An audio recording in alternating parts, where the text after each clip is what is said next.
വെള്ളിയാഴ്ച രാവിലോ പകലിലോ കടങ്ങൾ തീർത്ത് തൗബ ചെയ്ത് നന്മ ചെയ്തുകൊണ്ടിരിക്കുന്ന സമയം ഒതുവോടുകൂടി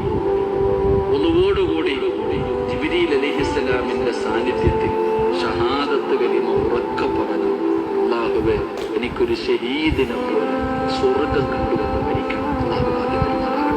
അല്ലാഹുവേ എനിക്ക് ഫോണിലൂടെയും നേരിട്ടുമുള്ള കൺസൾട്ടിങ്ങിൽ അധിക ആളുകളും ചോദിക്കുന്ന ഒരു കാര്യമാണ് ഭാര്യ ഭർത്താക്കന്മാരുടെ ഇടയിൽ സിഹിർ മൂലമായിട്ട് പരസ്പരം വഴക്കും പ്രശ്നവുമായി സ്നേഹം നഷ്ടപ്പെട്ടു പോയ അവസ്ഥയ്ക്ക് പരിഹാരം എന്താണ് എന്നുള്ളത്. അതിനായി ചെയ്യേണ്ടത് ഓതപ്പെടേണ്ട ആളുടെ ഒരു വസ്ത്രകഷ്ണത്തിൽ ഒരു പിടി അരി എടുക്കുക. ശേഷം അദ്ദേഹത്തെ ഒലുവെടുപ്പിച്ച് ഖിബിലയിലേക്ക് തിരിച്ചിരുത്തുക. അരി കൊണ്ട് പൊതിഞ്ഞ തുണി കെട്ട് അദ്ദേഹത്തിന്റെ തലയിൽ വെച്ചുകൊണ്ട് ഇദ്ദേഹത്തിന് ഏറ്റിരിക്കുന്ന എല്ലാ സിഹിറുകളും പരിശുദ്ധ ഖുർആന്റെ ബറക്കത്ത് കൊണ്ട് ബാത്തിലായി പോകണം എന്ന് മനസ്സിൽ കരുതി ഖുർആനിലെ 67-ാമത്തെ അധ്യായമായ സൂറത്തുൽ മുൽക്ക് ഓതുക. അതിന്റെ 3-4 ആയത്തുകൾ എത്തുമ്പോൾ 7 പ്രാവശ്യം തുടർച്ചയായിട്ട് ആവർത്തിക്കുക. ഓരോ പ്രാവശ്യം തലയിലും തുണിക്കെട്ടിലും തട്ടുന്ന രൂപത്തിൽ ഇഷ്ഫി എന്ന് പറഞ്ഞ് മന്ത്രിക്കുക. ശേഷം തുണിക്കെട്ടുകൊണ്ട് തല മുതൽ കാല് വരെ 156 പ്രാവശ്യം ഉഴിഞ്ഞെടുക്കുക. അതൊരു കലത്തിലിട്ട് ആവശ്യമായ വെള്ളം ഒഴിച്ച് വേവിച്ചെടുക്കുക. അതിന്റെ കഞ്ഞി വെള്ളം